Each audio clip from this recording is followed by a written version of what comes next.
Merci au Welcome City Lab de nous accueillir. C'est Léa qui a accompagné gentiment le mouvement. Et donc, il faudra remercier Laurent, peut-être qu'il viendra à la fin de notre temps d'échange. Voilà, moi je suis Emmanuel Dupart, directeur délégué de France Congrès Événements, et je suis accompagné de Bénédicte Le Thor, qui a en charge chez nous la partie qualité, RSE et innovation.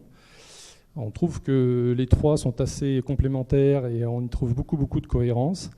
Après, on pourra évidemment reparler sur le fond et la forme. On a, puisque je suis sur la présentation du champ d'action, plus particulièrement de Bénédicte, on a commencé à travailler dès 2009 sur la question de la RSE.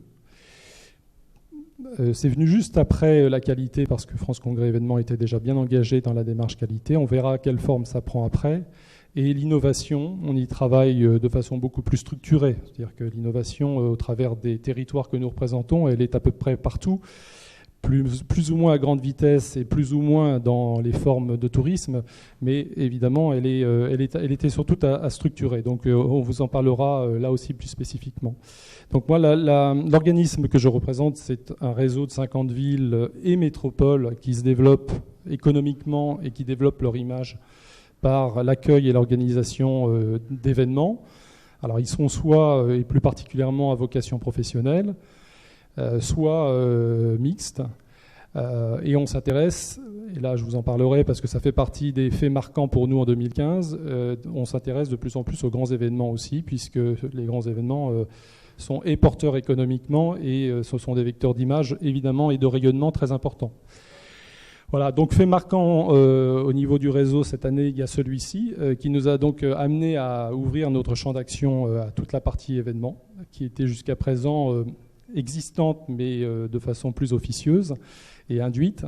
France Congrès, c'est un réseau associatif qui existe déjà depuis pas mal de temps. Il est né en 65, avec une dizaine de villes qui sont toujours là, les principales, celles qui sont particulièrement actives historiquement sur ce marché du Congrès, et qui ont souhaité assez vite mutualiser. Alors la question et la problématique première qui était celle de l'investissement dans les lieux, mais on y reviendra parce que c'est un sujet qui évidemment nous intéresse toujours. Et la question de mutualiser également les clients. Voilà. Donc comment on peut partager, comment on peut faire tourner de façon intelligente les clients et en particulier les responsables, sociétés savantes, du médical, du scientifique, qui ont l'habitude, ou tout type de profession, qui peuvent, au travers de leur fédération, organiser des congrès annuels ou tous les 2 ans, ou je ne sais encore à quelle fréquence. Donc l'idée d'avoir un portefeuille en commun et d'arriver à traiter les choses de façon partagée et intelligente. Donc ça a commencé comme ça. Je vous dis un petit mot d'histoire, mais je vais aller relativement vite. Alors ça s'est étoffé après. Au fur et à mesure, et surtout un grand vent de développement peut-être un peu excessif, maintenant avec le recul on pourrait presque le dire, puisque entre 80 et 2000 on a construit en France 80 centres des congrès. Alors je le prends volontairement par l'entrée de l'équipement, mais vous verrez que notre développement nous a amené à le travailler à une autre échelle, parce que l'échelle n'est plus seulement celle de l'équipement, ça ne suffit plus. Donc entre 80 et 2000, 80 équipements construits nouvellement, donc ça fait une moyenne de 4 par an, des engagements publics d'un point de vue financier très très importants. Ces équipements existent toujours aujourd'hui. Alors ils ont soit été, pour certains d'entre eux, réhabilités, rénovés, remodernisés, et dans d'autres cas un peu moins. Et évidemment, ça fait des équipements plutôt en souffrance, avec des territoires qui du coup ont un peu de mal à les vendre. Ce que je vous propose, et puis alors voilà, donc juste pour terminer sur ce petit mot d'historique, alors évidemment là le réseau s'est étoffé considérablement parce que comme on sait le faire, ou on a su le faire en France, on a mis un peu la charrue avant les bœufs, c'est-à-dire qu'on s'est dit, comme les piscines et les cours de tennis, on va faire des centres de congrès un peu partout, sauf qu'on ne s'est pas posé la question du marché. Et on ne s'est pas posé la question de l'offre dans sa globalité, c'est-à-dire les hôtels aussi qui peuvent supporter la capacité d'accueil, des dispositifs qui vont bien avec, la commercialisation, ça ne se fait pas tout seul. Voilà, donc on a forcément un réseau qui s'est étoffé par la force des choses, avec des élus qui sont venus chercher effectivement des relais en termes de promotion, de communication, qui sont venus aussi pour pouvoir travailler à une meilleure évaluation des retombées aussi générées par l'accueil des manifestations. Et ça, c'était pas un moindre mal, parce qu'il y a même des maires qui ne sont pas repassés politiquement parce qu'ils avaient fait des choix très importants en termes d'investissement, et des investissements colossaux qui n'étaient pas compris par les contribuables. Et donc ça leur a valu dans certains cas leur place. Donc il y a eu tout un travail finalement d'argumentaire à créer, et une offre à étoffer, des voies de développement nouvelles, et donc on voit bien que c'est évidemment pas artificiel et qu'on ne peut pas créer un centre des congrès partout où on le veut. C'est toujours un message que l'on porte. Il est évidemment argumenté du mieux que possible quand on a en face de nous des collectivités qui veulent se lancer, mais on n'est pas toujours écouté. Voilà, c'est comme ça. En tous les cas, on décourage un certain nombre de projets, on en encourage d'autres dans certains cas. Tout dépend de la physionomie, de la configuration, de la capacité aussi des acteurs, qu'ils soient publics ou privés, à s'engager, à structurer leur développement. Quelle est la vision, vers quoi ils veulent tendre, quel est le marché, comment ils vont faire venir les investisseurs. Voilà, donc c'est quand même plusieurs sujets à la fois, plusieurs enjeux à la fois. Mais on se rend compte qu'effectivement, encore sur certaines places, des investissements naissent avec aucune garantie d'être pérennisés, clairement. Voilà. Donc, ce que je vous propose, peut-être avant de rentrer dans le détail de notre action, c'est de vous parler un petit peu de l'activité. Voilà, c'est en quelques chiffres l'activité. Après, on peut rentrer dans le détail. Voilà, donc la filière. Alors, on ne parle pas seulement des congrès, mais bien qu'on arrive à évidemment quantifier ces derniers en tant que tels. Donc, c'est 1100 foires et salons et 2800 congrès à peu près par an en France. La partie internationale, c'est à peu près 3-4% d'international sur la partie foires et salons. C'est peu, les foires en général, elles sont rarement internationales. Il y en a quelques-unes qui sont emblématiques, comme celle de Paris, mais avant les salons, voilà, c'est en gros à peu près cela. Et 2800 congrès par an, c'est 20% de congrès internationaux sur les 2800. Le nombre de visiteurs, voilà, à peu près 24 millions de visiteurs et 225 000 exposants pour la partie exposition, et 1,6 million de congressistes. Alors ce sont des chiffres qui ont qui ont quelques années, mais sur lesquels les principaux acteurs de la filière s'entendent. Donc c'est déjà important que les différents protagonistes puissent parler d'une seule voix et mettre en avant des chiffres sur lesquels ils sont d'accord. Ça n'a pas toujours été le cas. Donc voilà, ces chiffres-là, on les partage. Et puis en termes de retombées, là j'en ai parlé dans mon propos introductif, ça nous intéresse évidemment beaucoup de savoir ce que ça peut rapporter au territoire et à la destination France. Donc vous voyez qu'on atteint des chiffres quand même assez importants. Ça c'est hors fiscalité, si on y ajoute la fiscalité, TVA et autres, c'est évidemment très important. Donc 7,5 milliards donc c'est toute activité confondue, foire, salon, congrès. Attention, on ne parle que des congrès associatifs. On n'a pas la partie réunion d'entreprise. Donc on voit bien que le chiffre pourrait être beaucoup plus important si on y ajoutait les réunions d'entreprise. Et 120 000 emplois, ça se décompose de la façon suivante, à peu près 90 000 sur la partie foire-salon et 30 sur la partie congrès. Et sur les investissements qui ont bien repris, parce qu'il y a eu quand même un creux de la vague sur les dernières années, 214 millions d'euros d'investissement pour rénover ou créer de nouveaux équipements quand c'était justifié. Et on a à peu près une centaine de sites aujourd'hui. Alors là, quand je parle de centaines de sites, on va dire que c'est plutôt sur la partie congrès. C'est davantage quand on intègre aussi l'expo. On double quasiment ce chiffre avec les équipements type centre Parc Expo. Et la France, et là c'est uniquement vrai pour le Congrès en tant que tel, est 5e. C'est une position plutôt constante. L'année dernière, en 2013, on était 4e. Là, sur les chiffres 2014, on est 5e.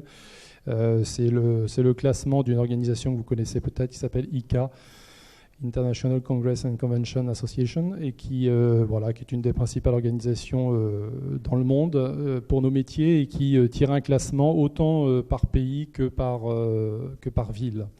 Les autres villes françaises qui tirent leur épingle du jeu, vous avez Marseille, qui est bien monté dans le classement, et puis ensuite vous avez Lyon, après Toulouse, Bordeaux, et après on suit. De toute façon, ce sont les principales métropoles françaises. Marseille est bien monté dans le classement 2015 sur la base de l'activité 2014. D'une part parce que effectivement, vous savez que la métropole est a quand même le vent dans le dos, et aussi parce qu'ils ont rapproché leur activité de celle d'Aix-en-Provence. Et donc, comme c'est un recensement qui doit se faire sur le nombre de congrès accueillis, y compris les congrès universitaires, ça a quand même joué beaucoup et ça a eu un effet positif pour eux. Et puis Paris, bravo Paris, est la capitale qui est revenue à la première place pour l'accueil des congrès associatifs internationaux depuis 3 ans. Voilà, c'est une place qui se joue avec notamment Barcelone et Vienne. Vous pouvez m'arrêter si vous avez des besoins de compléments ou que je détaille certains chiffres. N'hésitez surtout pas, parce que là, en plus, on a la chance d'être en proximité, donc c'est le bon moment. Nice, ils reviennent. Voilà. En fait, il y a eu... Non, mais ils sont toujours... dans les 120... Nice est dans les 120 premières villes mondiales. Mais il y a eu... quelques années sans un effort conséquent, et on a vu malheureusement les effets. Alors c'est bien repris en main, c'est bien relancé depuis 3-4 ans, solidement même, et c'est vrai que ça leur permet de revenir sur des meilleures places. Voilà, ça c'est un petit résumé de l'activité. Alors j'ai focalisé sur le congrès, on a aussi des chiffres sur les salons. Ces premiers chiffres, c'est un bis repetita de ce que j'ai dit tout à l'heure. Après, vous avez quand même 56% de la dépense, et ça c'est quand même pas anodin comme faits qui sont liés à la fréquentation des étrangers. En volume, c'est 22%, mais c'est 56% en valeur. Donc s'il en était besoin... viser un maximum l'internationalisation, c'est quand même, c'est toujours mieux. 30 000 emplois temps plein, je l'ai dit tout à l'heure, on n'y revient pas. Et sur les dépenses, s'agissant des congressistes, on est à peu près sur une dépense moyenne jour 400 € pour les étrangers et 200 € pour les Français. Ça intègre le transport d'acheminement. Voilà. La durée moyenne de séjour, comme vous le voyez, donc elle est 4 jours à peu près pour les étrangers et un peu plus de 2 jours, 2,5 pour les Français. Et sur la prolongation du séjour, c'est quand même un petit peu en perte de vitesse. Il y a eu de très très grandes années, mais ça nous amène à 10, 15 ans en arrière, où le temps est un petit peu moins compressé. On ne fonctionnait pas tout à fait de la même façon. Les moyens étaient certainement financiers un peu plus au rendez-vous. Et dans le cadre des congrès, on prolongeait ou on venait un peu plus avant ou un peu plus après le temps de la manifestation. Alors, c'est un peu moins vrai pour Paris et dans une moindre mesure pour la Côte d'Azur. Parce que quand on vient de loin, quand même, on n'est pas sûr de revenir un jour, quand on est professeur, médecin ou je ne sais quelle autre profession venant d'un pays lointain. Donc on profite quand même de ce séjour professionnel pour découvrir la destination. Oui.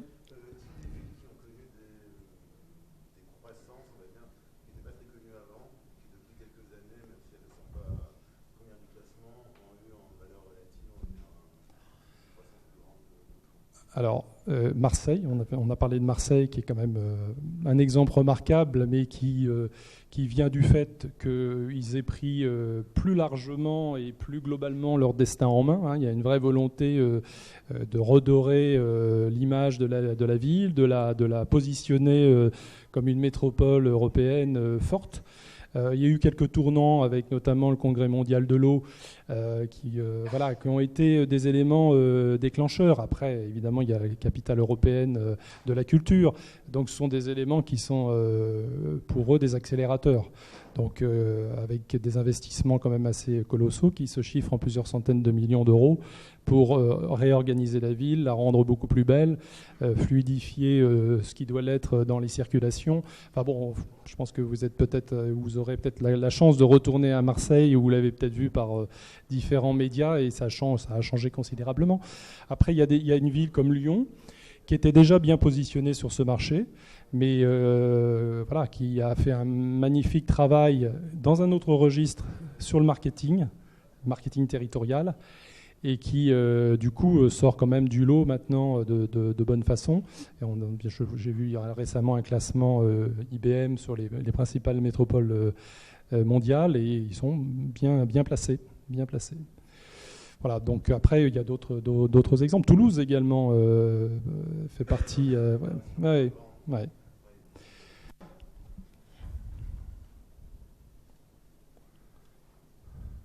Voilà, alors là, c'est une petite carte pour vous donner l'information précise de qui est présent dans le réseau France Congrès événements.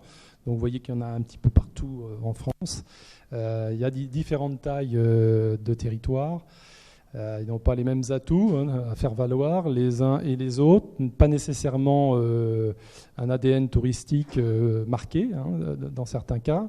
Donc on voit bien que, et c'est d'ailleurs ce qui nous intéresse dans l'approche qui est la nôtre, c'est clairement la question proprement dite d'une capacité à accueillir les événements, je dirais dans un registre très technique, c'est une chose. Et on peut toujours s'améliorer. Et évidemment, il faut choisir les bons relais, choisir la bonne voie de l'investissement. Enfin voilà.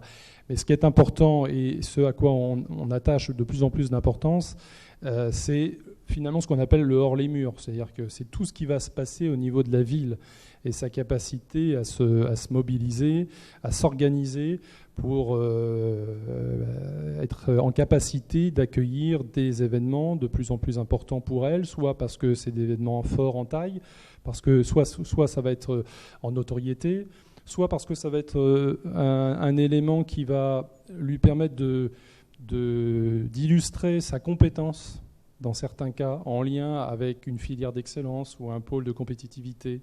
Nous, on a par exemple travaillé en 2010, on a fait une étude assez complète. C'était une voie nouvelle, mais qui nous semblait assez intéressante, et certains y sont allés gaiement.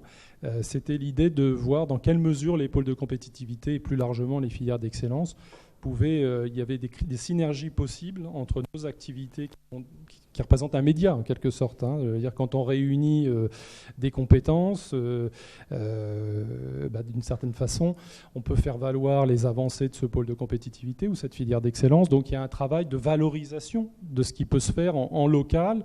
Et donc voilà, donc ça a fait son chemin, ça continue parce que ce sont des logiques territoriales qui intéressent toujours. Donc par exemple, Lille le fait avec un salon qui s'appelle le salon e-trans. Enfin, c'est un pôle spécialisé dans le ferroviaire. Ils ont créé un rendez-vous, un événement en tant que tel, qui est un événement important. Et puis il y a plein d'autres exemples comme ça qui sont en lien avec les racines, avec la réalité économique du territoire.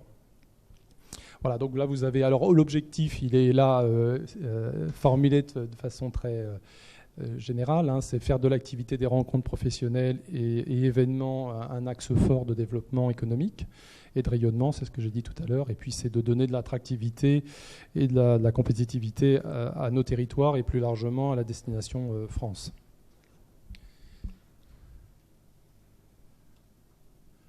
Voilà, en résumé, en un seul coup d'œil, le champ d'action qui est le nôtre.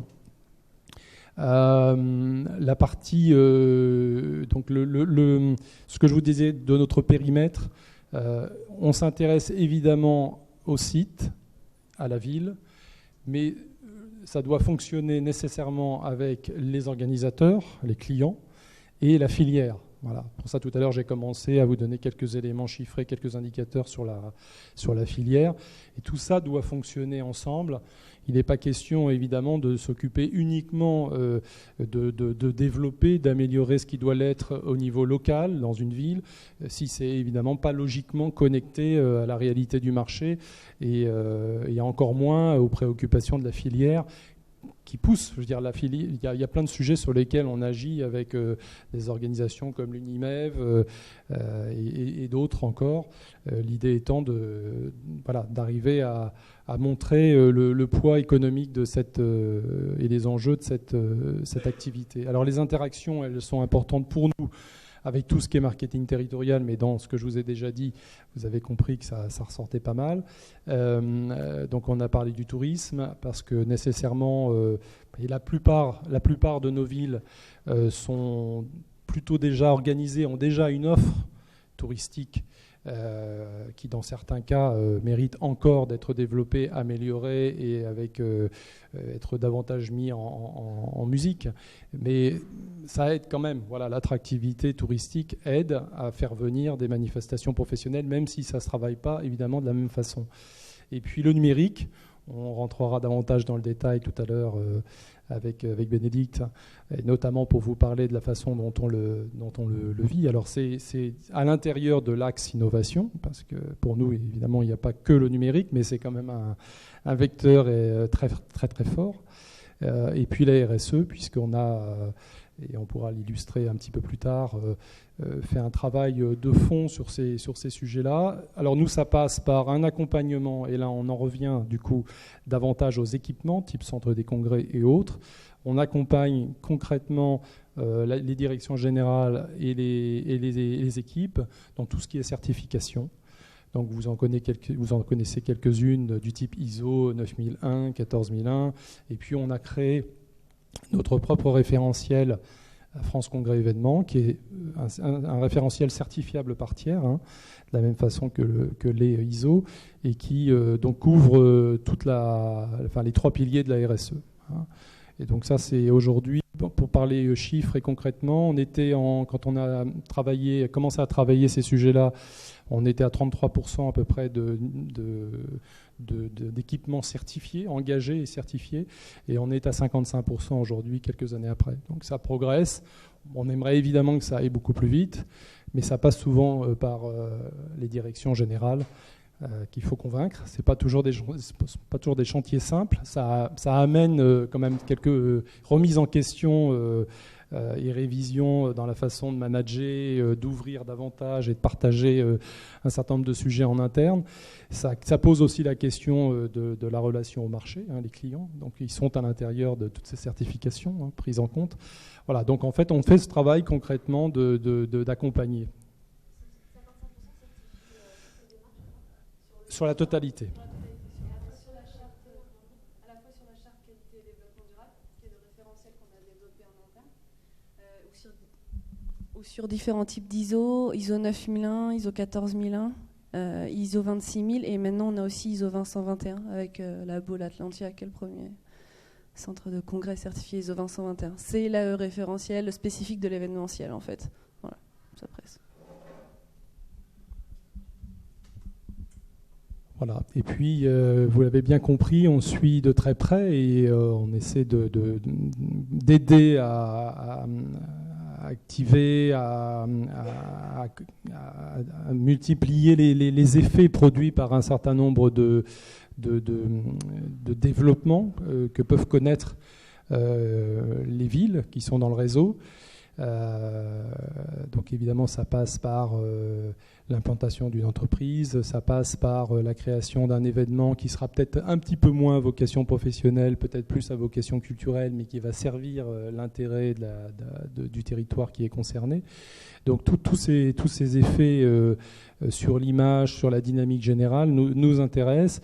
Et voilà, vous l'avez bien compris, c'est vraiment un écosystème particulièrement vivant et on vit, on évolue et on valorise ce qui doit l'être à l'intérieur de chacun des écosystèmes. Alors ils sont plus ou moins, selon la taille de la ville, selon l'engagement politique, selon les choix, c'est plus ou moins conséquent et étoffé, mais c'est très important pour nous de trouver un maximum d'interaction. Voilà. On y est hors de question dans notre philosophie d'action d'isoler totalement nos sujets du reste, parce que voilà, c'est à notre sens un petit peu court comme façon de faire.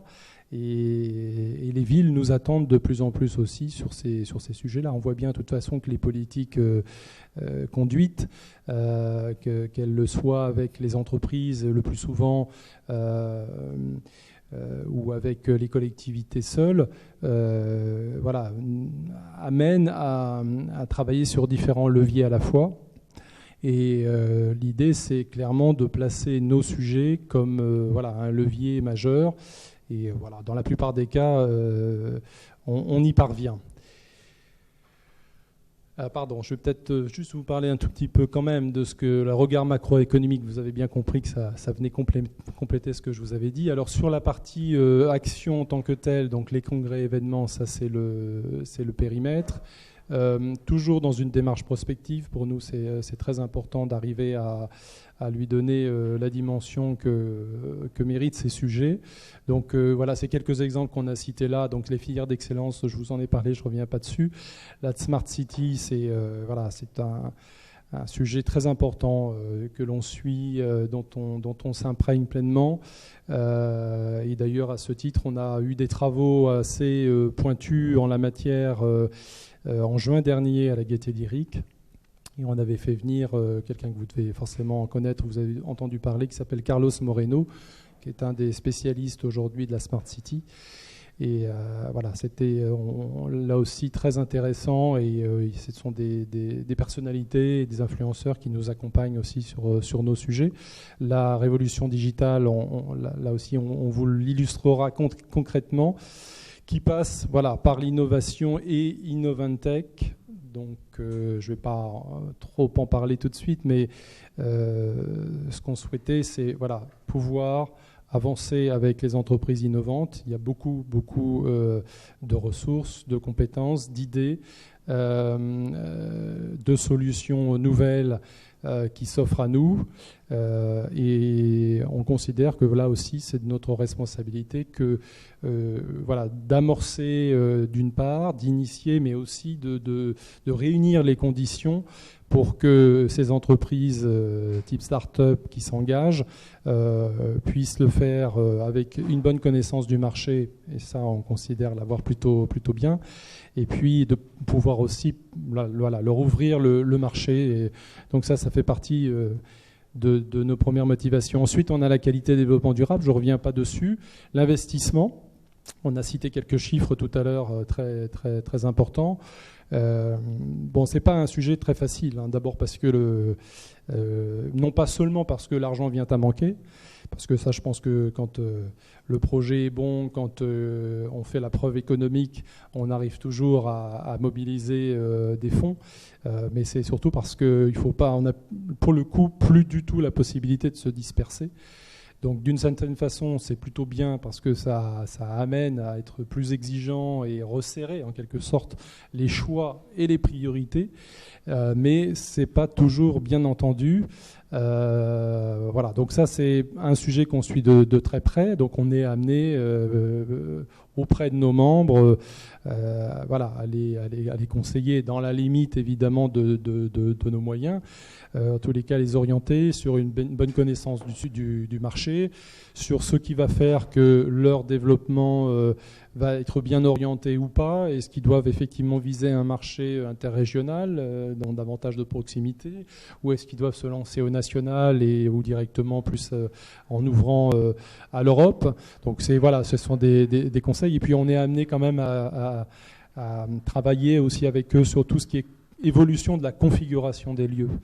Voilà, on a un exemple ici d'un incubateur, mais c'est clair qu'on a toute une nouvelle génération de participants à des événements qui n'ont pas du tout envie de vivre l'événement comme moi-même je l'ai vécu, et vous également pour une partie, et encore les générations précédentes. Donc on est obligé d'anticiper et les effets sur le dessin, sur la forme des lieux, en sachant qu'on a certainement moins besoin qu'avant d'une plénière gigantesque, par exemple. Donc les capacités en plénière vont au mieux stagner, voire diminuer. Et par contre, ce sera sûrement au profit d'espaces plus informels, plus conviviaux. Et on va créer du service beaucoup à l'intérieur. C'est-à-dire que ce qu'il faut, dans la mesure du possible, c'est faire comprendre aux investisseurs, qu'ils soient publics ou privés, que l'équipement ne peut plus être un lieu à part, isolé du reste. Ça doit forcément être un lieu complètement intégré dans la ville, un lieu la plupart du temps public, ou en tous les cas qu'on puisse fréquenter, traverser. Donc ça veut dire du service. Et puis en plus de ça, dans l'évolution du modèle économique, on peut tout à fait imaginer que ça aille dans le bon sens, puisque ça peut générer des recettes. Et puis c'est la possibilité aussi de jouer sur la donne culturelle, la donne spectacle. Alors, on a déjà des centres des congrès qui jouent, qui ont un volet culturel et spectacle important, mais il faut aller encore au-delà. Voilà. Donc ça, c'est aussi une trajectoire qui nous intéresse et qui est très importante, parce qu'il ne faut pas se rater. On est amené à discuter régulièrement avec des organisateurs, un petit peu plus l'entreprise pour ces sujets-là que l'associatif. Et beaucoup nous disent, mais moi, je ne vais plus dans les centres de congrès, parce qu'on ne s'y retrouve pas. Voilà. Je ne devrais pas dire ça, mais on est avec une nouvelle génération d'entrepreneurs, on cherche des lieux décalés, donc de la surprise, du confort, évidemment, de la sécurité, mais aussi quelque chose qui soit peut-être un peu moins solennel. Donc il faut savoir aussi écouter les signaux pas si faibles que ça, mais ça en fait partie, quoi, voilà. Le développement digital et viral, là, je ne m'étendrai pas dessus, on est tous concernés. Après, on y répond de différentes façons et plus ou moins rapidement, mais c'est une évidence. Et le marketing, évidemment, qui est aussi notre réalité de tous les jours, hein, avec d'un côté l'entreprise et de l'autre l'associatif, qui ne se travaille pas du tout de la même façon, hein. Dans un cas, dans le premier cas de l'entreprise, on est sur des cycles courts, hein, la plupart du temps. C'est même maintenant beaucoup de dernières minutes. En revanche, sur l'associatif, on est sur des temps un peu plus longs où d'abord, il faut aller gagner un certain nombre de congrès. C'est des congrès qui rapportent beaucoup d'argent. Voilà. Ce sont des congrès qui rapportent beaucoup d'argent. Il y a encore beaucoup de congrès qui sont porteurs d'un point de vue économique, donc qui sont souvent chassés par beaucoup de villes, pas seulement françaises. Et donc dans ce cas-là, ça veut dire que non seulement il faut avoir un très bon dossier de candidature, mais il faut avoir la capacité à le relayer, ce dossier de candidature, en ayant identifié des ambassadeurs qui vont aller, par exemple, un professeur de médecine qui est sur votre territoire ou pas très loin, et qui lui-même est impliqué dans le fonctionnement d'une association médicale, qui est dans le board de l'association, et qui va avoir cette capacité, en quelque sorte, à dire, moi, le congrès de 2028, je peux l'accueillir à Lyon ou à Marseille ou je ne sais où, et avec l'équipe du bureau des congrès, il y a un rapprochement qui s'opère quand c'est bien fait. Je sais par exemple qu'à Paris, ça se fait très très bien, ça. Il y a une identification préalable et ensuite il y a une mise en relation et le bureau des congrès accompagne le professeur ou le président, le secrétaire général, le membre influent, on va dire, pour aller porter les couleurs et défendre la capacité de la ville en question à accueillir donc le congrès. Voilà. Et ça, c'est l'équivalent, évidemment, dans une dimension un peu moindre, mais c'est l'équivalent, encore que pour des grands congrès, on puisse faire un rapprochement. Le rapprochement n'est pas trop posé quand on parle de grands événements sportifs type JO. Il y a des congrès comme celui de la cardio, pour ne citer que celui-ci qui est venu il y a quelques années à Paris, qui a été fort réussi. Eh bien, ça c'est ça. Tout le monde se bat comme un dossier de JO ou je ne sais quel autre grand événement, parce que les effets directs au plan économique sont très très conséquents. Voilà. Donc c'est un exemple pour vous dire que la concurrence est rude sur ce marché des congrès, et en particulier des grands congrès internationaux. Est-ce que vous avez des questions sur les sujets que l'on aborde et sur ce qui fait notre périmètre d'action? Non? Alors, qui sont les interlocuteurs de France Congrès Événements? Il y en a plusieurs, puisque vous avez vu qu'on travaillait avec les équipements, qu'on travaillait avec les villes, qu'on travaillait avec les clients. Donc là, vous avez, avec la petite liste, un résumé de ceux avec lesquels on travaille. Donc les élus, d'une part nécessairement, parce que je rappelle quand même que les collectivités sont à l'origine à près de 90% de l'investissement dans les équipements, dans les infrastructures, dans un type centre de congrès et autres. Après que ce soit mis en gestion par des privés, c'est une chose. Il y a donc une délégation. Mais en revanche, à l'origine, l'investissement, il est choisi et porté par l'investissement. Voilà, c'est à près de 90% par les collectivités. C'est pas vraiment une tendance qui change. Donc ça explique aussi la raison pour laquelle ça intéresse directement les collectivités. Et puis tout ce que je vous ai tout ce que j'ai pu pointer tout à l'heure en termes d'effets économiques, d'image. Voilà, là on est dans une logique de territoire, de marketing territorial. Quand c'est bien fait, quand c'est bien pensé, c'est un vecteur de développement, de rayonnement. Et il faut que ce soit activé comme tel.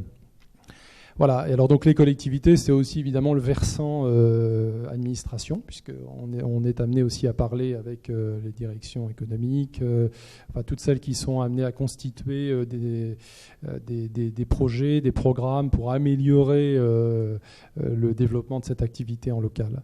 Direction des centres ou bureaux des congrès, juste vous distinguez sûrement les deux, mais le centre, c'est l'équipement, c'est l'infrastructure ou palais des congrès, tout dépend des villes. Et le bureau des congrès, il peut être ou non rattaché à un office de tourisme, il peut être aussi totalement indépendant.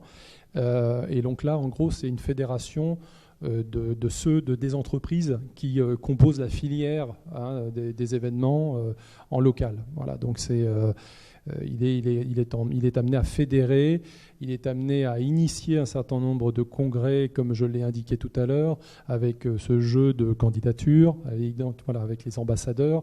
Il va jouer son rôle aussi auprès des élus qui sont concernés pour dire attention, on a identifié un congrès qui est très important, mais pour pouvoir faire la différence, en tous les cas, se donner les moyens de la faire, il faut sûrement des appuis politiques.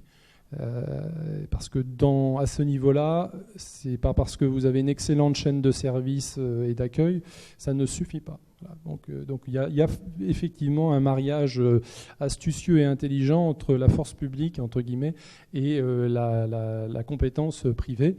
Et c'est ce qui fait en général que les candidatures sont bien menées et qu'on a une activité qui est solide après. Les organisateurs sont les clients pour nous, ceux qui fréquentent les équipements, les villes. L'écosystème du numérique, c'est un tout petit peu plus récent pour nous. On viendra là, dans quelques instants sur le détail d'Innovantech. On n'avait pas spécialement matière à s'intéresser, à travailler, à s'impliquer, à se rapprocher, à trouver des synergies avec l'écosystème du numérique il y a 2 ans encore, mais on a évidemment accéléré le pas et on a organisé notre démarche en la matière. Les pouvoirs publics dans leur ensemble, là j'y mets les ministères et j'en passe, puisqu'il faut on a aussi une de nos missions qui consiste quand même à représenter l'activité au niveau national et à constituer un argumentaire pour effectivement ensuite pouvoir montrer au pouvoir public ce que représente l'activité au niveau et quels sont les enjeux au niveau national. La presse et puis les autres relais d'opinion. Voilà les différents axes où ITEM travaillait. L'innovation, on l'a ressorti, mais en fait, c'est beaucoup plus transverse. Oui, mais vous êtes bien conscient de cela. Qualité RSE, on en a parlé. Relations avec clients, je passe assez vite parce que c'est communication, marketing, études de veille et l'influence.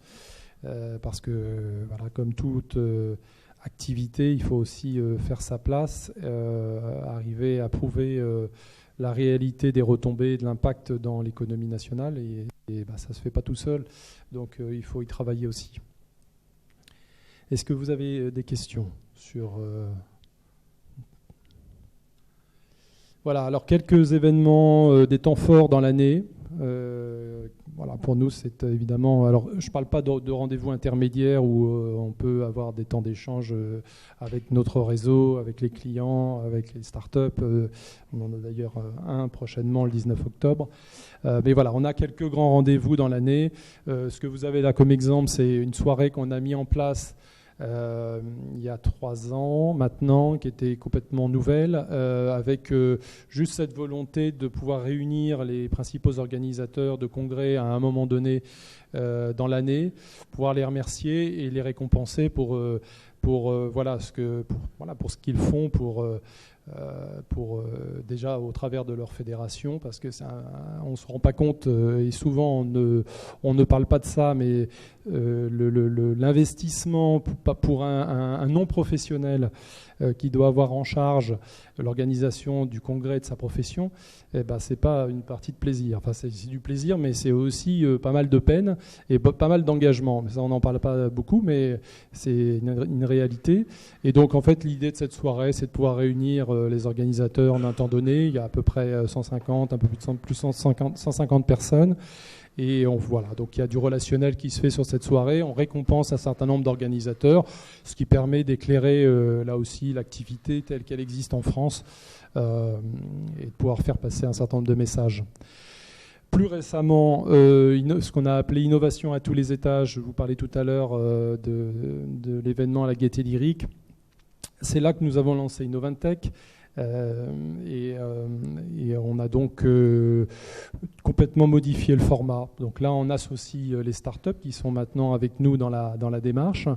Et c'est une façon pour elles de participer complètement, de prendre part à nos réflexions, à nos travaux, de se présenter au travers de séries de pitch bien connues maintenant, et donc de se faire connaître auprès de nos membres. Ce qu'on souhaite parmi les objectifs, c'est que nos villes et nos membres connaissent suffisamment bien tout ce qu'il existe aujourd'hui comme solution sur le marché nouvelle et à venir, et prennent ce réflexe quand il n'est pas déjà pris. Ça va de mieux en mieux. On attise la curiosité et qu'ils l'intègrent autant que faire se peut dans leur offre. Parce qu'il y a effectivement des innovations très, très intéressantes. Là aussi, on y reviendra. Donc, c'est des temps de networking aussi, et puis pas mal de réflexions. Et on a donc lancé le 18 juin dernier officiellement cette démarche Innovantech, qui est parrainée par Gilles Babinet. Voilà, vous avez quelques exemples de thèmes abordés. Voilà, vous voyez que le plus souvent, on peut travailler complètement sur, je dirais, des sujets et des enjeux intemporels. Il n'y a aucun problème et on le fait volontiers. Mais ce qui nous intéresse, et je pense que ce que nous attendons de nous, c'est de regarder un tout petit peu plus loin, quoi. Voilà. Et donc c'est ce que viennent chercher les villes qui sont dans le réseau et tous ceux qui accompagnent le mouvement, quoi. C'est de quoi sera fait demain. On est effectivement, comme je disais tout à l'heure, dans une forme de prospective. Voilà, maîtrisée, pas non plus aller trop loin. Et puis après, on est directement opérationnel dans le sens où on relaie beaucoup l'activité de nos membres, mais aussi de tous nos membres associés et puis de nos partenaires. Et voilà, donc on a différentes voies, différents vecteurs qui relaient l'information. Et tout ça en direction du marché, plus particulièrement du marché. Notre réseau est ciblé, mais c'est surtout le marché là qui nous intéresse, les clients organisateurs. Et donc avec un fichier constitué au fil du temps et plutôt bien qualifié de 3000 contacts, 3000 références. Voilà, les réseaux sociaux. Vous voulez en dire un petit mot sur le... Bien, donc récemment, on a essayé d'accélérer et de développer notre présence sur les réseaux sociaux, notamment sur Twitter, Donc aujourd'hui, on se rapproche doucement des 1000 followers. On est également présent sur Scoopit. C'est surtout ce qui nous permet d'effectuer notre travail de veille et de transmettre une lettre de veille hebdomadaire qui aborde différents sujets, que ce soit l'innovation, le marketing territorial, l'attractivité des territoires et toutes les actualités en lien avec notre filière, MAIS, grands événements. Récemment, on a également on a également créé des profils donc, sur les réseaux plus professionnels que sont LinkedIn et Viadeo. Et l'objectif, c'est également de développer notre communauté sur ces réseaux sociaux. Mais voilà, on investit particulièrement sur le volet social depuis quelques mois, notamment en lien aussi avec la démarche Innoventech. C'est évident qu'il faut être très présent quand on veut aborder ces sujets et intégrer ces écosystèmes. Oui, donc là, l'objectif c'est donc de vous présenter en fait la démarche Innoventech dont Emmanuel vous a rapidement parlé. Donc c'est une démarche qu'on a initiée, on va dire, lors de nos journées d'études en juin 2014. Donc c'est des journées qui avaient lieu sur 2 jours à Paris. On avait rassemblé l'ensemble de notre réseau et on avait déjà souhaité aborder le thème de l'innovation. Et donc ça nous a confirmé dans l'idée de vraiment avancer sur ces sujets. Donc on va dire au 2e semestre 2014, ce qu'on a cherché à faire, c'est déjà à référencer l'ensemble des entreprises qui pouvaient proposer des solutions innovantes pour nos activités. Alors quand je parle de nos activités, c'est assez large, donc vous avez compris, c'est à la fois pour l'événementiel, la tenue d'un congrès ou d'un événement, mais c'est également tout ce qui va concerner l'accueil des congressistes sur un territoire, l'accessibilité du territoire, également l'aspect touristique. Donc voilà, tous les différents sujets qu'on a abordés. On ne sait pas uniquement les solutions qui vont servir proprement à l'événement sur place. Donc on a à la fois fait ce travail de référencement et puis on est aussi allé rencontrer des acteurs qui vont participer à développer, à activer toute cette dynamique, donc que ce soit la French Tech, BPI, le Welcome City Lab, pour un petit peu mieux comprendre comment ça se passait. Et puis vous savez bien que quand on veut intégrer ces réseaux et connaître le plus grand nombre d'acteurs qui vont s'adresser à nos problématiques, il faut se rapprocher des différents réseaux existants. Alors comment est-ce que la première étape qui s'est concrétisée suite à ce référencement, ça a été le choix qu'on a fait pour notre rendez-vous en début d'année 2015 à Nancy. Donc à Nancy, donc fin janvier, on a décidé de rassembler l'ensemble de notre réseau sur un des événements qu'on vous a présenté, sur le modèle des événements qu'on vous a présenté juste avant. Donc le centre de Prouvé nous semblait un bon lieu pour cet événement et pour le lancement, le pré-lancement d'Innoventech, puisque c'est un centre de congrès qui vient d'ouvrir, c'est le nouveau centre de congrès de Nancy. Et donc on a invité 25 startups à pitcher lors de cette journée d'études. Donc en fait, 25 startups parmi la petite centaine d'entreprises qu'on avait déjà référencées. Et c'est une démarche qui a été très bien accueillie par les membres de notre réseau. Donc pour être tout à fait honnête, c'est pas forcément évident. Vous avez certains acteurs, que ce soit dans les élus ou les professionnels, qui vont être déjà habitués, intéressés par ces dynamiques. Et puis il y en a d'autres, qui vont peut-être être plus résistants ou interrogatifs par rapport à l'intérêt d'intégrer ces nouvelles solutions, ne pas les connaître, ou il y a aussi la question de la concurrence. Mais globalement, ça a été très bien reçu comme démarche, ce qui nous a confirmé dans l'idée d'avancer et de structurer encore plus ce rapprochement qu'on avait engagé auprès des entreprises innovantes. Et donc en mars 2015, on a lancé ce qu'on appelle la démarche Innoventech. Alors qu'est-ce que c'est ? C'est un espace qu'on veut en fait à la fois collaboratif et un espace de co-développement. On propose donc aux startups qui le souhaitent, startups ou entreprises, c'est vraiment important. On n'a pas uniquement des startups dans la démarche, aussi des entreprises déjà bien développées, mais qui proposent des solutions qui nous semblent innovantes et intéressantes pour nos membres. Donc on leur propose d'intégrer le réseau France Congrès Événements. Donc à la fois pour promouvoir leurs solutions, puisque nous l'intérêt c'est que ces solutions soient connues de nos membres et que nos membres puissent les intégrer pour développer leur compétitivité. Donc on va leur proposer de participer à nos événements comme à la Gaieté Lyrique, au travers de showrooms, de pitch. On va leur proposer de présenter leurs solutions dans nos différents supports de communication. Donc ça c'est plus pour le volet promotion. Donc leur proposer en fait d'établir un lien particulier avec notre réseau. Et le deuxième volet qui nous semble très important et sur lequel on souhaite vraiment accélérer maintenant, c'est le volet co-développement. Co-développement, co-formation, j'ai envie de dire, parce que c'est vraiment quelque chose qui est apparu, qui semble nécessaire. Donc co-développement, c'est peut-être proposer à des entreprises qui développent leurs solutions, qui sont en phase de prototypage, d'aller expérimenter leurs solutions sur des centres de congrès, des équipements de notre réseau. C'est proposer également peut-être des ateliers de rencontre sur certaines thématiques spécifiques. On a des entreprises innovantes qui proposent des solutions sur l'économie circulaire, le développement durable. D'autres, ça va être plus sur le paiement cashless pour les événements ou autres. Donc sur certaines thématiques spécifiques, les rapprocher de nos membres pour voir peut-être comment, de façon agile, puisque c'est très utilisé comme terme aujourd'hui, faire évoluer leurs solutions par rapport aux besoins, aux attentes de nos membres, qui sont les attentes d'un marché traditionnel et historique. Et le volet co-formation, c'est vraiment un besoin qui est apparu récemment.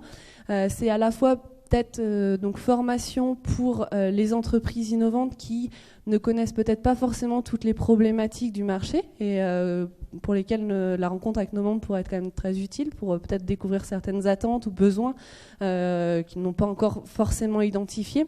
Et sur l'autre volet, comme je vous l'ai dit, tous nos membres, que ce soit élus ou professionnels, n'ont pas le même niveau de connaissance sur tout ce qui est usage des outils numériques, et pour peut-être comprendre l'intérêt de certaines solutions, notamment digitales, qui sont proposées par les startups d'Innoventech, et bien avoir comprendre, c'est-à-dire aller au-delà de l'idée de gadget et voir comment ces solutions peuvent vraiment enrichir les événements aujourd'hui, et du coup ce côté co-formation des startups vers les membres de notre réseau.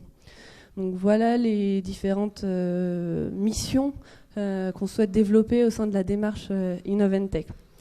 Aujourd'hui, il y a 24 entreprises qui font partie de la démarche et on a référencé à peu près, sinon 150 acteurs qui proposent des solutions innovantes qui pourraient intéresser nos activités.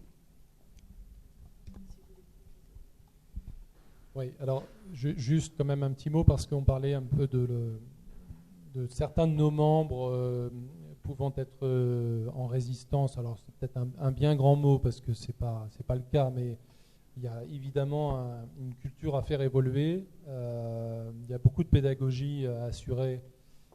Donc nous on va le faire, mais on a nécessairement besoin aussi de relais dans certains cas.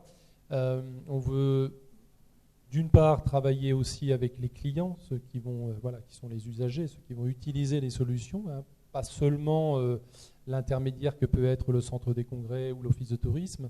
Ce qu'on souhaite, c'est aussi arriver à très court terme à pouvoir associer à toute notre démarche une partie des clients organisateurs, y compris d'ailleurs on n'en a pas trop parlé, mais on veut vraiment pouvoir activer davantage l'expérimentation et en faire un principe dans le fonctionnement d'Innoventech. On ne voit pas comment ça peut avancer concrètement sans expérimentation, et puis c'est une façon aussi finalement de co-responsabiliser tout le monde que de l'organiser de cette façon. Donc pour ça on veut pousser dans ce sens. Alors aujourd'hui, très précisément, on est en train d'identifier auprès de nos villes membres les besoins dits prioritaires. On n'a pas matière, personne n'a le temps et les ressources pour se disperser. Et donc on veut vraiment viser juste. Alors pour l'instant, on est sur cette phase qui va encore prendre quelques jours d'identification des besoins, des attentes, ce qui est quand même le minimum pour engager ce chantier. Et on va donc en reparler avec les startups là mi-octobre. Voilà, donc ça c'est assez finalement pragmatique comme démarche. On n'est pas allé chercher, on n'a pas monté une usine à gaz. D'abord, il y a une ouverture d'esprit, je crois, puis une curiosité pour tout ce qui se fait, une prise de conscience qu'il faut quand même aller très vite et continuer à aller très vite. On n'a pas d'avance, mais on ne veut pas prendre trop de retard. Et donc, on essaie, voilà, avec et les entreprises et les équipements qui reçoivent, qui accueillent les événements ou les équipes dans les villes. On essaie, voilà, d'identifier les meilleures opportunités. On voudrait aussi, mais ça ne se fait pas comme ça d'un claquement de doigts, pouvoir investir davantage le réseau French Tech, parce qu'il y a les métropoles French Tech qui peuvent, dans certains cas, aussi être des relais précieux. On voit bien que le tourisme, puisqu'on est dans un lieu dédié, est quand même très peu présent dans l'ambition tech, quoi. C'est quand même, alors, sauf le Welcome City, pardon, sauf ici, oui, où c'est vraiment, il y a un marqueur très fort, voilà. Et sinon, pour faire un tour d'horizon là actuellement en France, c'est quand même, on part de loin, voilà. Donc bon, pas pour autant qu'on est découragé, mais il faut quand même prendre conscience que il va falloir poser les briques les unes après les autres. Mais bon, ça fait partie du job et on va le faire bien volontiers. Voilà, donc pour Innovantech, alors c'est une mise en perspective. Maintenant, l'aventure est engagée. Et puis, c'est l'idée évidemment d'avoir un échange sur ce sujet-là ou sur d'autres aspects avec vous aujourd'hui. Voulez vous présenter voilà, ce qu'on peut faire de nouveau, comment on le fait. Bon, les startups qui sont présentes au Welcome City Lab ont bien sûr leur place. Quelques-unes sont déjà dans Innovantech. Il doit y avoir 5 ou 6, je crois, entre la promotion 1 et la promotion 2. Donc, bon, voilà, avis aux amateurs et aux intéressés, on peut en reparler après, si vous êtes intéressés pour vous engager. Sur les objectifs, Bénédicte en a quand même parlé pas mal. Vous les avez là pour faire un petit résumé. Effectivement, c'est du développement, c'est du partage d'expérience, et c'est dans une dynamique constructive et porteuse, voilà, pour tout le monde. Alors ce rapprochement entre les ressources publiques et les ressources privées, on ne va pas dire que c'est nouveau parce que ça prend différentes formes, je dirais, sur les territoires, dans toutes les actions de développement qui peuvent être localement. Mais là, on a un exemple supplémentaire de rapprochement plutôt inédit et dont on a vraiment besoin, je pense, dans notre économie nationale. Et il faut le faire totalement, pleinement. Donc voilà, on est engagé. Alors là, vous avez, et Bénédicte peut peut-être vous donner le détail de la composition, la carte d'identité d'Innovantech et en gros des fonctions qui sont davantage présentes. Alors comme je vous le disais tout à l'heure, donc l'effort de synthèse est assez difficile parce qu'on aborde pas mal de problématiques qui sont liées, comme on vous l'a dit, à la spécificité de nos activités qui ne s'adressent pas uniquement à l'équipement et à l'événement une fois qu'il est dans l'équipement, mais bien à toute la question de l'attractivité et de la promotion du territoire, de l'accueil sur le territoire, de la circulation des congressistes ou des visiteurs d'un événement sur un territoire. Et donc c'est pour ça que voilà, vous pouvez avoir des startups, donc aussi parce que c'est un de nos soucis, qui vont s'intéresser à l'économie circulaire, d'autres au paiement cashless, d'autres qui proposent des solutions liées à la réalité virtuelle. Donc voilà, aux différentes étapes qui vont de la promotion d'un événement à l'accueil des congressistes et l'interactivité pendant l'événement, voilà, et sa vie après, post-événement également.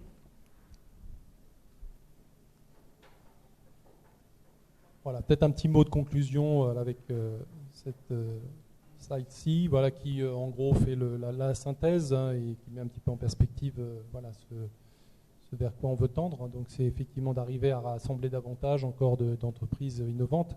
Bon, là on est à 24, il n'y a pas d'objectif quantitatif, je veux dire, ce qu'il faut, c'est surtout que tout ça soit assez cohérent, complémentaire et réponde à un besoin marché, quoi. Oui, Donc, ça a une c'est surtout pertinence. ça qui nous intéresse. Ça a une pertinence par rapport aussi au stade de développement de l'entreprise, quelle recherche, quel marché elle cible à tel moment, parce que ça vient progressivement. Voilà, des nouveaux partenaires, nécessairement pour accompagner la démarche, parce qu'il faut la développer, il faut quelques moyens supplémentaires, mais ça, on y travaille aussi.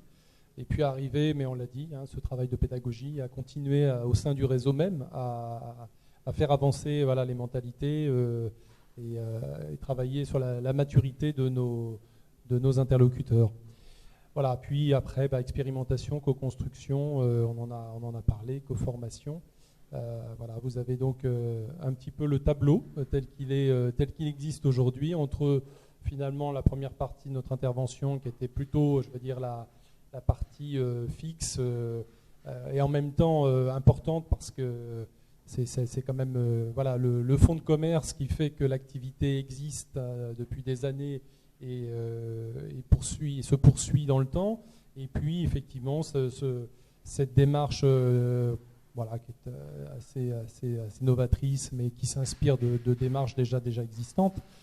On n'incube pas mais on accompagne et on essaie de travailler en bonne intelligence avec ceux qui le veulent.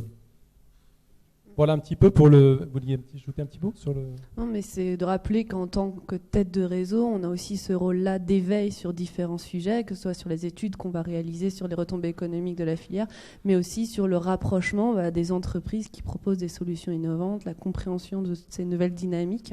Donc c'est pour ça qu'on a choisi d'investir sur ce sujet avec la démarche Innoventech.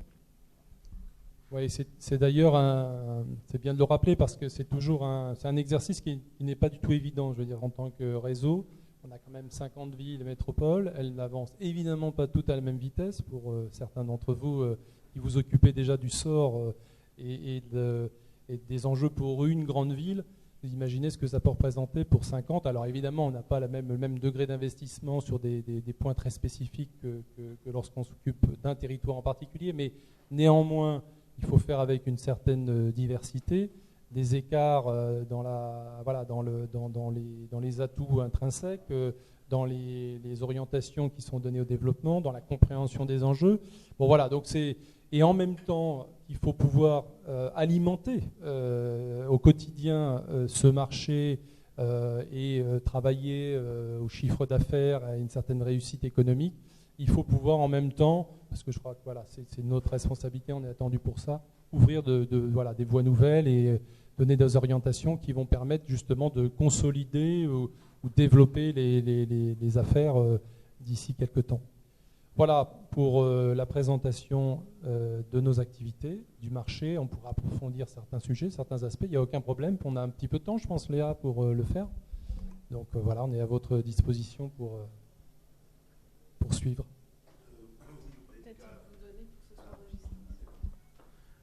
Alors oui, vous parliez du cas français où le lien entre tourisme et nouvelles technologies était encore, on va dire, en phase dans les premières phases de développement.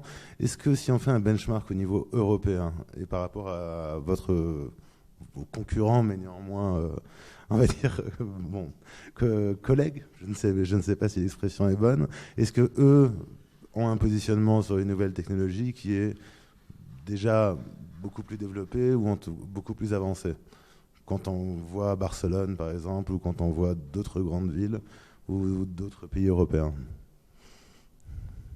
Sur le sujet du tourisme, pas nécessairement. Enfin, bon, je pense qu'il y a effectivement au niveau de Barcelone, au niveau de Londres, même Berlin, une vraie appétence, je dirais, pour tous ces sujets, une capacité à mettre en musique. Après, je resterai volontairement en Europe. Je ne crois pas qu'on ait du retard par rapport à ça, mais je pense qu'il faut qu'on ait justement cette capacité à s'approprier beaucoup plus vite les enjeux, parce que ça fonce. Et pour apporter un élément supplémentaire, je trouve qu'on n'a pas toujours cette capacité à voir ce que font nos concurrents. C'est-à-dire que c'est difficile de pleinement répondre à votre question, parce que autant sur des éléments et des indicateurs traditionnels, on va arriver à trouver leur façon de faire, autant sur le numérique, sur l'utilisation des nouvelles solutions, sur les les façons de pratiquer. Alors Barcelone, par exemple, est un excellent exemple parce qu'ils sont parvenus d'ailleurs à coupler en quelque sorte avec le Congrès mondial voilà, du mobile. Ils ont créé un écosystème assez fantastique qui évidemment sert complètement la destination, sa dynamique, et puis finalement c'est un labo ouvert sur la ville dont Barcelone bénéficie pleinement, quoi. Pas seulement sur le temps du congrès, quoi. C'est ça qu'ils ont réussi à faire qui est assez brillant, quoi. C'est-à-dire que là on est vraiment, c'est une des composantes de ce que peut bien faire le marketing territorial. Très bien. Non, merci beaucoup. 1, 2. Vous pouvez citer une innovation qui vous a paru particulièrement pertinente, utile dans le cadre d'un congrès, quelque chose qui a l'air de bien fonctionner, quel que soit le sujet? Alors, ce qui est intéressant dans les solutions émergentes, c'est qu'elles permettent complètement finalement de faire vivre le congrès avant. Pendant, c'était pas trop difficile parce que ça existait déjà, mais en même temps, il y a des participations, une capacité à faire participer tout le monde, à créer des échanges, y compris de personnes qui ne voulaient pas nécessairement s'exprimer dans le cadre du fonctionnement classique d'un congrès. Et ça permet aussi finalement de donner et de poursuivre, de prolonger le temps des échanges sur un sujet précis, sur une problématique précise après le congrès. C'est-à-dire qu'en gros, ça forme des communautés qui arrivent à partager, qui n'attendent pas nécessairement le temps du congrès pour échanger, pour faire avancer un certain nombre de sujets, quoi. Et donc ça se traduit par des applis qui sont disponibles. Vous avez d'autres exemples qui sont intéressants, c'est tout ce qui est effectivement paiement sans contact. C'est quand même, voilà, d'abord c'est l'avenir, c'est déjà le présent et c'est encore plus l'avenir. Et en fait, ça facilite quand même beaucoup la vie des participants, quoi.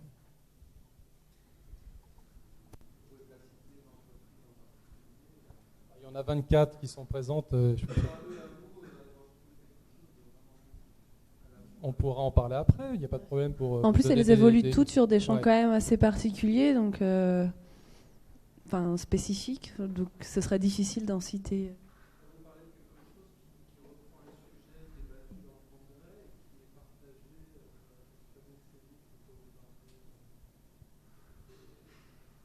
Alors, quand vous aviez un congrès, je dirais, dans un déroulement classique, sans solution particulière de participation, d'échange, sans générer davantage de curiosité. Vous avez par exemple une entreprise, que vous m'amenez à en citer une, il y en a une qui s'appelle Visambly, qui est assez connue sur le marché, et qui propose par sa solution de rendre les temps d'événements, mais ça se passe aussi avant et après, beaucoup plus interactifs. C'est-à-dire que tout le monde peut prendre part à un moment donné, soit au travers d'un vote, soit au travers de questions que vous souhaitez poser ou de réactions que vous voulez qu'engendre un propos d'un des intervenants officiels à une table ronde. Ça, vous ne pouviez pas avant. On était quand même plutôt en position passive. Vous étiez participant à un congrès il y a encore 5-6 ans, alors que maintenant, toutes ces solutions que vous avez directement installées sur vos téléphones permettent de participer complètement et d'interagir avec les intervenants et avec les sujets qui sont partagés. Bonjour. Oui, j'avais une question. Sur votre site, il y a un comparatif des villes pour pouvoir choisir laquelle est la plus adaptée. Il y a beaucoup d'informations sur chacune des villes, mais par exemple, il n'y a pas la liste des congrès sur chacune des villes pour se faire une idée laquelle est la plus importante. Est-ce que c'est un contenu problématique? Est-ce qu'il y a des choses qui sont privées? Est-ce que c'est problématique de dire il y a tant d'événements par an sur telle ville ou pas? Non, c'est pas un problème. En règle générale, les villes, ou les sites référencent les congrès à venir. Donc, ils vous donnent sur les prochains mois les principaux congrès qui peuvent se tenir dans le 10 centre ou dans la ville. Mais effectivement, on ne cite pas nécessairement a posteriori tous les congrès qui sont passés dans tel centre des congrès ou telle ville. Mais il n'y a pas de il n'y a pas de problème par rapport à ça. Mais il faut... Généralement, quand un organisateur n'en fait pas un critère absolu, je veux dire d'emblée quand il fait une recherche de ville ou de centre des congrès, c'est pas ce qu'il va mettre en premier. La ville et l'équipement a intérêt à mettre ça en référence. J'ai ce savoir-faire, j'ai reçu tel congrès avec tel temps de problématiques, tant de personnes, et donc je sais faire.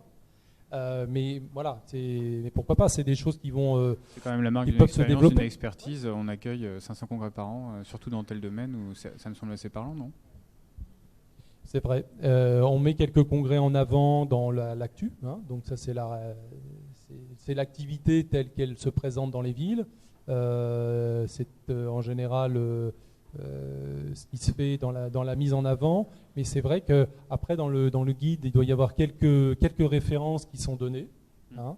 Si vous allez sur les fiches des villes, fiches de présentation, il doit y avoir là aussi quelques références de congrès reçus sur les années précédentes.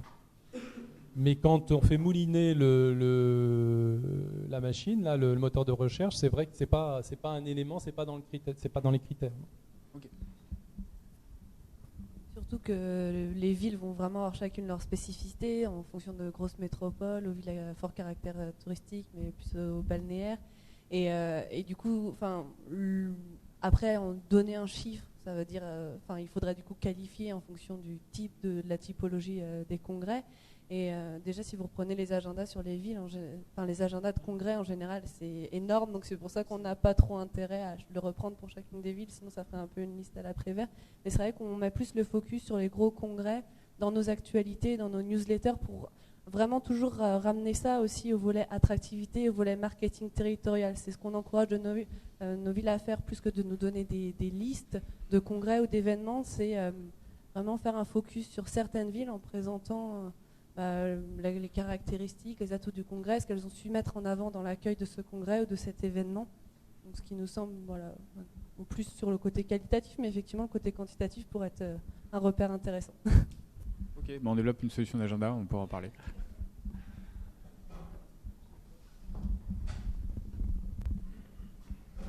Oui, bonjour. Je pense que j'ai bien compris l'aspect très segmenté de votre intervention, qui peut-être est un relais de ce que peut faire le Welcome City Lab dans votre domaine particulier.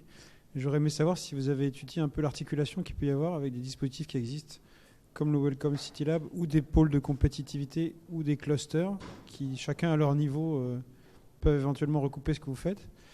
Et est-ce que vous avez pensé à éviter éventuellement une déperdition d'énergie en essayant de ne pas refaire ce qui est déjà fait et d'intégrer peut-être ces structures, ou en tout cas de s'articuler avec elles?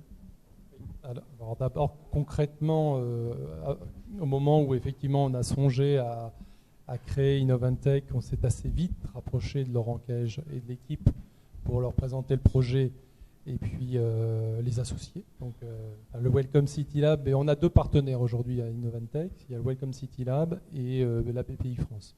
Voilà. Et BPI France. Voilà, donc on ne s'est pas lancé du jour au lendemain.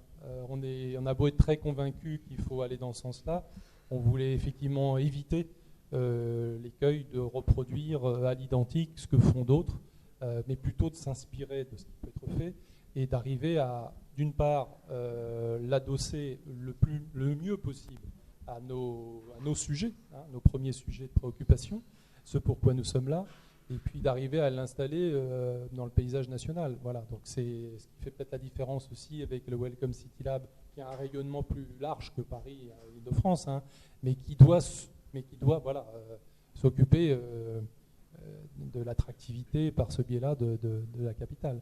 Donc non. Et puis on est en contact régulier, on essaie d'être dans la complémentarité dès que c'est possible. Et je pense que là, le fait qu'on soit sur un marché, une activité que le Welcome City Lab connaissait peut-être un petit peu moins au départ, ça est aussi en cela intéressant. Voilà, il y a Vipari qui est fondateur du Welcome City Lab, mais je pense que pour en avoir déjà parlé avec Laurent, ça l'intéresse aussi beaucoup qu'on puisse apporter notre regard, notre connaissance sur ces sujets-là. Et alors les pôles de compétitivité, j'en ai parlé un tout petit peu tout à l'heure, mais Donc on a fait un travail, mais qui a quelques années maintenant, c'était en 2010, où on a interrogé clairement l'ensemble des pôles de compétitivité sur leur pratique des congrès et autres réunions et salons, savoir comment ils voyaient ce média, comment ils l'utilisaient eux-mêmes, et s'ils avaient pensé à installer et à travailler en synergie avec les équipes compétentes localement, puisqu'il y a quand même 71 pôles de compétitivité en France, et là on ne parle que de ceux qui sont labellisés. Après, il y a plein d'autres filières d'excellence tout aussi intéressantes à exploiter, mais qui ne sont pas dans le cadre. Et voilà, c'est donc l'idée de dire, attendez, là, à mon sens, regardez de très près, mais il y a forcément quelque part une conférence ou un salon qui est en rapport avec votre activité. Il n'est peut-être pas sur votre territoire, mais du coup, pourquoi on ne ferait pas venir sur ce territoire, qui est le vôtre, donc avec la légitimité du territoire et des compétences existantes, ou est-ce qu'on ne créerait pas un événement, ce qui est la plupart du temps le cas, c'est-à-dire rares sont les équipes qui vont faire venir un événement déjà existant et plutôt bien implanté ailleurs, mais en revanche, on a assisté à des événements qui se sont créés ex nihilo, parce que correspondant à un besoin du pôle ou de la filière, en disant mais c'est vrai qu'on n'a pas finalement, c'est une forme de faire valoir qui est très intéressante, de partage, allons-y. Voilà. Puis après, il faut savoir qui prend le risque, parce qu'on ne fait rien sans rien. C'est-à-dire qu'on peut avoir des bonnes idées, mais il faut ensuite pouvoir les matérialiser et financièrement, même si le centre des congrès est dans cette forme d'intelligence économique qui consiste à dire je me sens investi dans une logique de marketing de mon territoire, et donc je participe et j'apporte ma contribution parce que j'ai un savoir-faire en la matière et je peux mettre à disposition telle ou telle salle, tel ou tel espace pour que la manifestation vive. Bon, il faudra toujours un minimum d'engagement financier quand même pour accompagner le tout, quoi. Voilà, donc ça se construit, mais ça se construit pas du jour au lendemain. Mais on est dans ces logiques-là. Et rapprocher au maximum les compétences et les logiques, si vous voulez. Et ma question, c'était peut-être plutôt concernant les entreprises qui évoluent, qui font du service sur ce secteur des salons et congrès. Est-ce qu'à votre connaissance, il y a un pôle de compétitivité qui agrège, à vocation locale ou nationale, qui agrégerait ces entreprises-là et qui leur permettrait de rencontrer des grands comptes, des structures comme la vôtre, ou de faire de l'innovation collaborative un peu comme vous faites ? Alors, pôle existant, à ma connaissance, non. Il y a eu une velléité d'en constituer un sur Paris à un moment donné, qui était d'ailleurs au moment où naissaient ou poussaient les pôles de compétitivité. La question s'est sérieusement posée, et puis voilà, il y a eu effectivement échec. Mais à part, si je ne suis pas dans tous les petits papiers, et donc peut-être qu'effectivement il y a quelque chose qui est en train de naître quelque part, mais voilà, je ne suis pas au fait. En revanche, pour revenir un petit peu à ce qu'on disait tout à l'heure, sans nécessairement travailler sur la constitution d'un pôle qui soit gigantesque, hyper fédérateur, et que finalement son action soit visible, emblématique, mais ne rentre pas nécessairement, ne donne pas l'opérationnalité qu'on peut attendre au niveau d'une entreprise. Il vaudrait mieux infuser, je pense, un peu partout ces sujets-là dans les différentes villes, métropoles qui sont assez matures, qui commencent à avoir un semblant d'organisation, un semblant d'écosystème, en même temps touristique et en même temps numérique, pour avancer dans ce sens-là. Et là, je pense qu'il y a effectivement matière à mutualiser, à trouver une voie de production, quoi, utile et intelligente, quoi. Donc on y travaille. Voilà. Mais la plupart des French Tech aujourd'hui nous disent ah ben non, le tourisme, on n'a pas pensé, on a pensé à banque, on a pensé à assurance, on a pensé mais on est nul, hein. Voilà. Ben non, mais on est nul, il y a un terme de lobbying, on n'est pas. Je parle du tourisme en général, voilà, la famille, tourisme. Bon. Mais on se met dedans, donc on peut aussi, voilà. C'est dommage, on peut le regretter, mais en même temps, c'est pas forcément les très gros projets qui font les très grandes efficacités, hein. Moi, j'aime plutôt bien les projets qui partent de la base et du terrain. Je me méfie un peu plus des projets qui partent de très haut, par expérience. Enregistré, tant pis.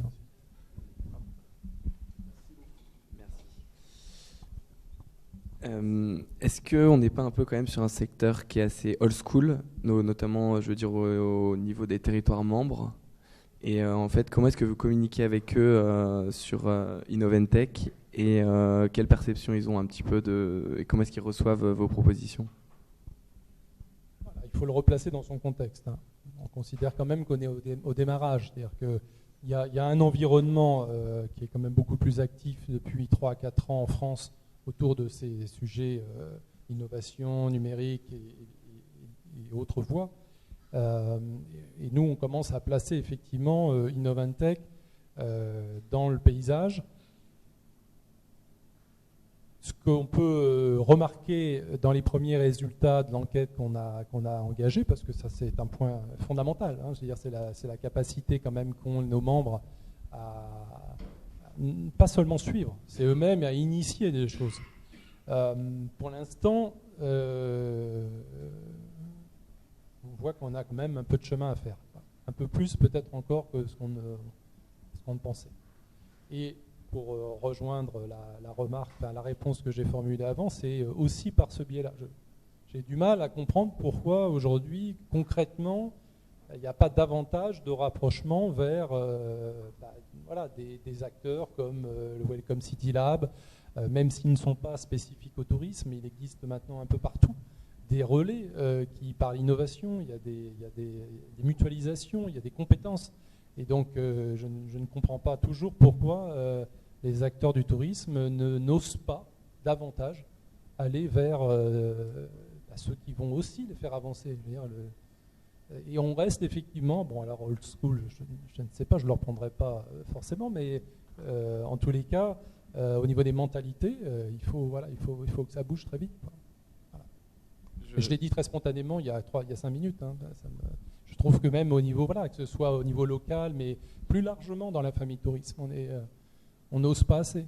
Je ne sais pas si c'est lié au complexe, je ne sais pas si c'est lié à un problème de cohésion, hein, sûrement. Il y a un problème d'identité. Hein. Et qui fait l'identité de la famille tourisme aujourd'hui? Personne. Et on nous parle souvent de confédération. Bon, bref, c'est pas forcément le sujet, mais quand même un peu. Je sais par exemple qu'au niveau touristique, les hôtels, ils restent dans des standards de marque, des choses comme ça. Et c'est aussi là-dessus où souvent ça bloque avec eux. Est-ce que vous avez ce genre de contraintes, un peu des standards Alors, ce qu'on a fait jusqu'à présent, mais finalement c'est peu par rapport à ce qui doit être fait, c'est aussi une façon de les amener à écouter ce qui est dorénavant une réalité économique, avec l'émergence de nouveaux acteurs qui ont plein de bonnes idées, qui ont des savoir-faire. Et je ne crois pas qu'il y ait d'un côté le mal et de l'autre le bien. Je veux dire, la vérité, elle est souvent au milieu. Et notre rôle, c'est de leur dire venez voir, rencontrez, découvrez. Vous vous approprierez les choses ou non, mais venez, faites cet effort. Dans certains cas, je crois qu'on peut parler d'efforts, ils se font mal culturellement. Et pour rejoindre le point que vous soulevez, oui, il y a certainement un problème, ça les met un peu en opposition avec des acteurs et des partenaires traditionnels. Mais je crois que c'est un faux problème et que ça tient plus du prétexte que du vrai problème de fond. C'est-à-dire qu'il y a possibilité aujourd'hui de pouvoir mixer les choses. Voilà. Et je crois que ça ira de mieux en mieux d'ailleurs.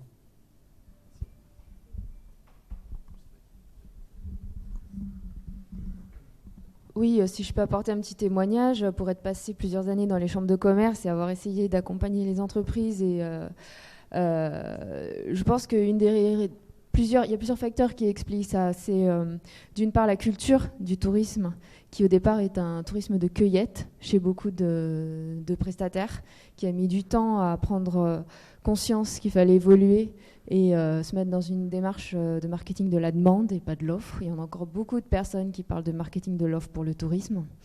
D'autre part, on a aussi un secteur, et ça c'est propre à toute l'industrie et l'économie en France, qui est majoritairement composé de très très petites entreprises et qui croulent sous les suggestions de projets, de démarches, d'investissements, qui ont déjà du mal à se rénover, qui ont la tête dans le guidon, qui sont déjà très pris par leur gestion au quotidien. Je pense surtout aux hôtels et aux restos, hein, pas forcément aux gros centres de congrès, et encore que parfois les équipes sont aussi très restreintes et les moyens également.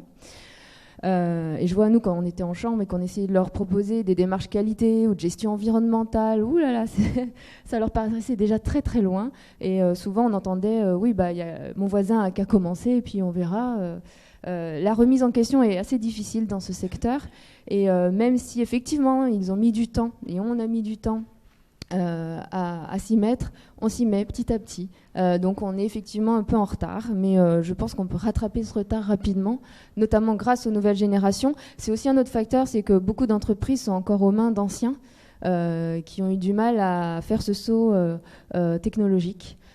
Beaucoup d'entreprises d'hôteliers, quand j'étais en PACA, faisaient encore leur résa sur papier, quoi. Donc c'était difficile de leur parler innovation, intelligence économique, alors que déjà les démarches qualité, ils avaient du mal. Et alors la gestion environnementale, ça leur paraissait super loin. Donc voilà, toute cette adaptation, cette modernisation du tissu entrepreneurial du tourisme français est assez compliquée. Sans parler effectivement des questions de gouvernance, où on est très nombreux en tant qu'institutionnels à aller leur proposer des démarches, chacun avec nos discours.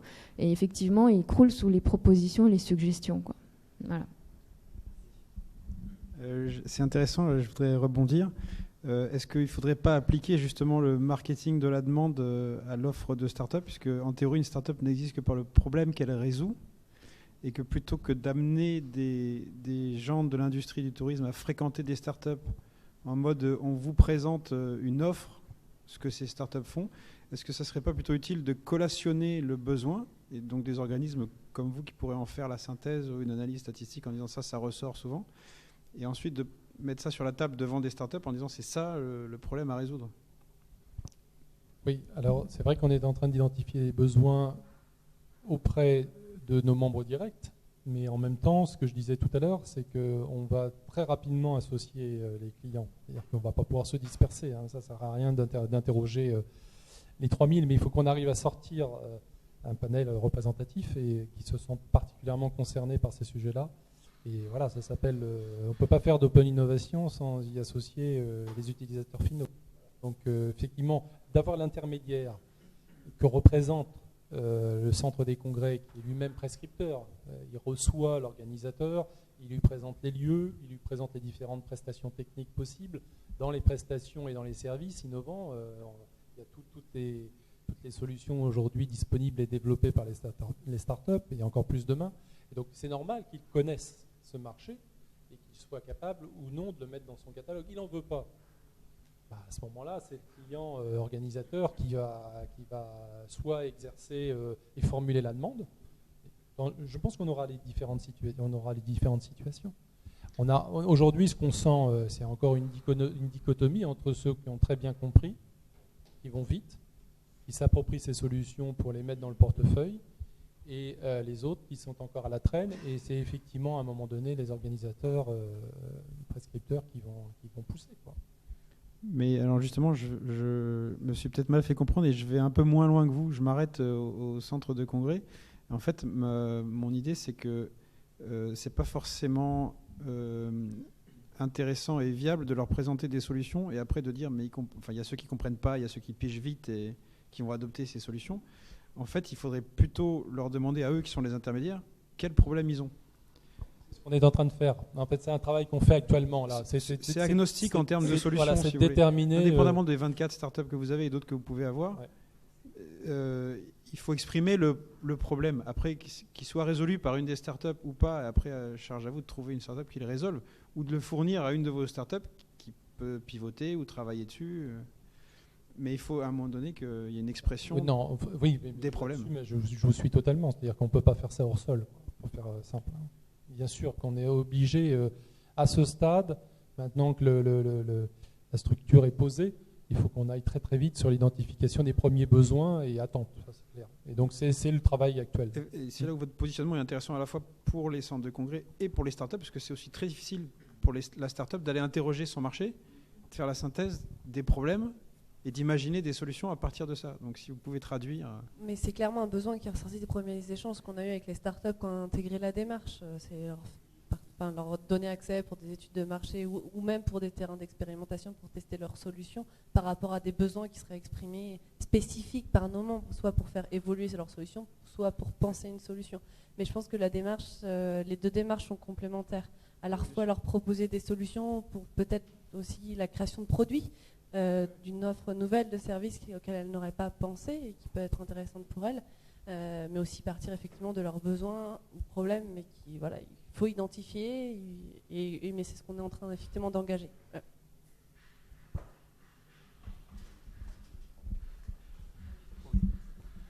Oui, j'ai juste une question par rapport à votre accompagnement et la démarche holistique, véritablement maintenant qui intègre des startups. C'est qu'à chaque fois que quand je vois marketing territorial, smart city ou startup, je pense aussi à des financements qui sont avec le problème du financement, justement. Et est-ce qu'il y a un travail de veille et de sensibilisation qui est fait par rapport notamment au financement européen? Je pense au programme Horizon 2020, par exemple, qui justement touche l'urbanisme, touche les nouvelles technologies, enfin vraiment qui touche toutes les problématiques que vous avez évoquées. Et oui, voilà. Est-ce que les collectivités locales ou territoriales sont au courant de ces financements? Est-ce qu'elles sont aiguillées vers ceci? Est-ce que les entrepreneurs le sont aussi? Ou est-ce qu'il y a vraiment aussi un manque de connaissances par rapport à ces possibilités? Sur nos sujets en particulier, je pense que la connaissance, elle est faible. Après, je pense que les collectivités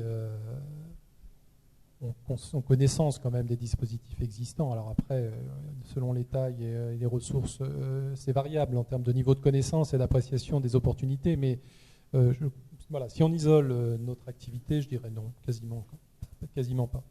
Donc il y a sûrement un vrai travail, même à notre niveau, d'identification des leviers possibles, quoi. Parce que je pense qu'on est dans la bonne voie, mais la question des moyens va se poser très vite.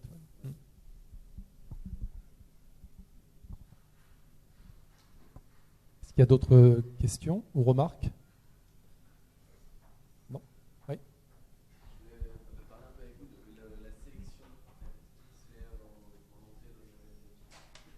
Ça passe par un entretien très informel, mais très structuré quand même pour avoir une connaissance et en même temps vous de nous et de la façon dont on va avancer. Mais maintenant, là pour le coup, vous savez quasiment tout. Et puis que nous on apprenne à vous connaître. Voilà les solutions aujourd'hui disponibles, les développements en cours. Voilà comment vous positionnez aussi par rapport aux autres, par rapport à notre marché. Enfin, c'est tout ça dont on a besoin d'apprécier. Mais ça se fait souvent assez facilement. Léa, c'est un petit mot de fin?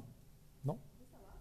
Bon, bah écoutez, on était en famille, alors merci d'avoir été avec nous et puis merci de ces échanges. En tous les cas. À bientôt.